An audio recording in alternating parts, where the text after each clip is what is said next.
आज का हमारा जो टॉपिक होगा वो होगा general teaching moves identified by Henderson. तो हेंडरसन ने कुछ टीचिंग मूव्स के बारे में बात की है, हम उनको देखेंगे एक बार कि उन्होंने कौन कौन से टीचिंग मूव्स की बात की है। हालांकि ये आपके पिछले क्वेश्चन में जो डीएसएसबी में क्वेश्चन इससे पूछा गया था उसमें वो चारों रूल दिए हुए थे और उसका ऑप्शन भी चारों के चारों ही थे, लेकिन आपको ये समझना जरूरी है कि ये हेंडरसन ने किस चीज के बारे में बात की है और ये किस अप्रोच के अंदर आता है, ये भी आपको मालूम होना चाहिए। सबसे पहले तो हम बात करेंगे एक अप्रोच की जिसको हम बोलते हैं एक्सपोजिटरी अप्रोच। ठीक है, एक्सपोजिटरी अप्रोच। एक्सपोजिटरी अप्रोच का मतलब क्या होता है? देखो, ये एक टीचिंग, आप इसको साइंस में भी यूज कर सकते हो, आप इसको मैथमेटिक्स में भी यूज कर सकते हो। एक अप्रोच है टीचिंग की। बेसिकली टीचिंग पढ़ाने के हम कहते हैं ना, कुछ अप्रोचेस की बात करते हैं, कौन कौन से तरीके होते हैं, किन किन मेथड से हम टीचिंग करा सकते हैं। So it is an approach, एक अप्रोच है किस तरह से आप पढ़ा सकते हैं। सो एक्सपोजिटरी अप्रोच में क्या होता है, इसको हम ट्रांसमिशन अप्रोच भी बोलते हैं, यानी कि स्थानांतरण अप्रोच भी बोल सकते हो, कि आप कह सकते हो कि यहां से यहां पर नॉलेज जो है ट्रांसफर हो रही है। ट्रांसमिशन अप्रोच इसको बोला जाता है। इसी के अंडर हेंडरसन ने जनरल टीचिंग मूव्स की बात की है। तो यानी कि अगर हम जनरल टीचिंग मूव्स जो हेंडरसन ने आइडेंटिफाई की हैं वो एक्सपोजिटरी अप्रोच के अंतर्गत आती हैं। पहले तो ये चीज याद रखो। इसको हम ट्रांसमिशन अप्रोच भी बोलते हैं। क्यों? क्योंकि यहां से यहां पर इंफॉर्मेशन जो है वो ट्रांसमिटेड होती है। अब होता क्या है कि यहाँ पर टीचर जो है, टीचर बच्चों को यानी कि टीचर स्टूडेंट को मैक्सिमम इंफॉर्मेशन ट्रांसफर करने की कोशिश करता है बहुत ही मिनिमम टाइम में, यानी कि समय आपके पास बहुत कम होता है और आपको ज्यादा से ज्यादा जो है चीजें बच्चों को सिखानी होती हैं। तो ये बेसिकली है आपकी एक्सपोजिटरी अप्रोच। अब इस पर जो है अगर हम एक्सपोजिटरी अप्रोच की बात करें तो ऑजवेल जो थे, जिन्होंने अपनी लर्निंग का भी, ऑजवेल ने लर्निंग भी दी हो, लर्निंग मॉडल भी है इनका एक। तो ऑजवेल जो है उन्होंने, वो इसके कर्ता धर्ता माने जाते हैं एक्सपोजिटरी अप्रोच के। डेविड पी ऑजवेल बोलते हैं उनको। ठीक है, वो इनके कर्ता धर्ता है। लेकिन हेंडरसन ने भी इस अप्रोच के अंतर्गत ही अपने कुछ जनरल रूल्स जो है वो आइडेंटिफाई किए थे। तो बेसिकली हेंडरसन के 4 रूल्स हैं। चारों रूल्स पर डीएसएसबी में क्वेश्चन आया हुआ है पीआरटी वाले एग्जाम में। पहला है आपका स्टेटमेंट रूल, ठीक है। दूसरा है आपका क्लासिफिकेशन रूल। तीसरा है आपका जस्टिफिकेशन रूल, और अगर हम चौथे की बात करें तो वो है एप्लीकेशन रूल। ठीक है, स्टेटमेंट रूल, स्टेटमेंट को आप हिंदी में क्या बोलेंगे आप देख लेना हिंदी में इसका मतलब। उसके बाद क्लासिफिकेशन, मतलब आप एक तरह से वर्गीकरण करेंगे। उसके बाद जस्टिफिकेशन, आप उसको जस्टिफाई करेंगे कि आपके स्टेटमेंट के बारे में, और फिर वो है एप्लीकेशन। सो बारी बारी से देख लेते हैं। अगर हम बात करें स्टेटमेंट रूल की, सो स्टेटमेंट रूल क्या होता है? बेसिकली हम इसमें क्या करते हैं, आप एजर्शन बताते हैं, एजर्शन बनाए जाते हैं, या तो आप टीचर के बारे में कह लीजिए या फिर स्टूडेंट के बारे में कह लीजिए। कहने का मतलब क्या है? देखो, मैं पहले आपको ये बता दूं कि जो हेंडरसन थे, हेंडरसन ने बहुत सारी ऑडियो टेप्स को एक बार स्टडी किया था। मतलब बच्चों की ऑडियो टेप्स को, टीचर्स की ऑडियो टेप्स को स्टडी किया था, और उसके बाद उन्होंने 4 रूल्स निकाले थे। तो सबसे पहले वाले रूल में क्या होता है कि यहाँ पर इसको हम एजर्शन मूव भी कहते हैं। एजर्शन का मतलब होता है अभिकथन, अभिकथन या फिर आप बल देकर किसी चीज को कहते हैं।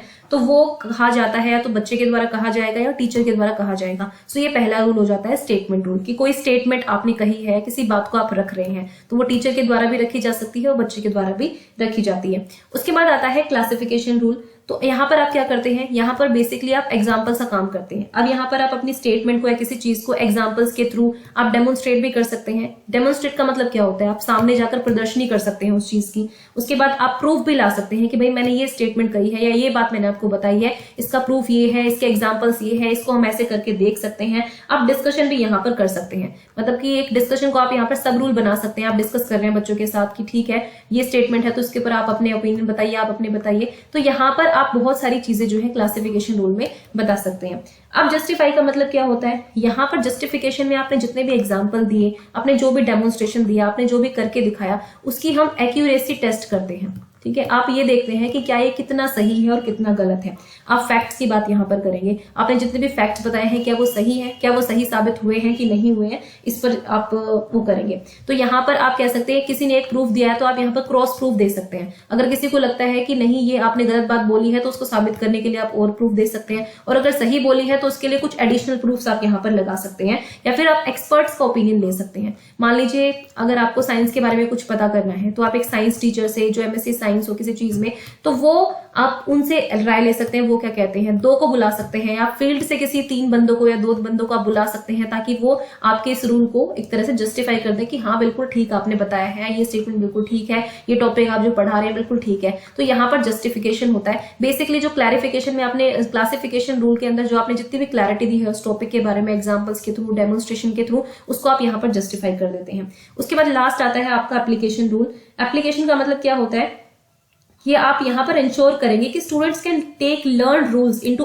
Other settings, there must be some form of practice, है ना, प्रैक्टिस की वो होनी चाहिए, एक बार प्रैक्टिस होनी चाहिए। मतलब जो भी आपने यहाँ पर सीखा है वो आपको रियल लाइफ में आपको अप्लाई करना होता है, यही होता है एप्लीकेशन।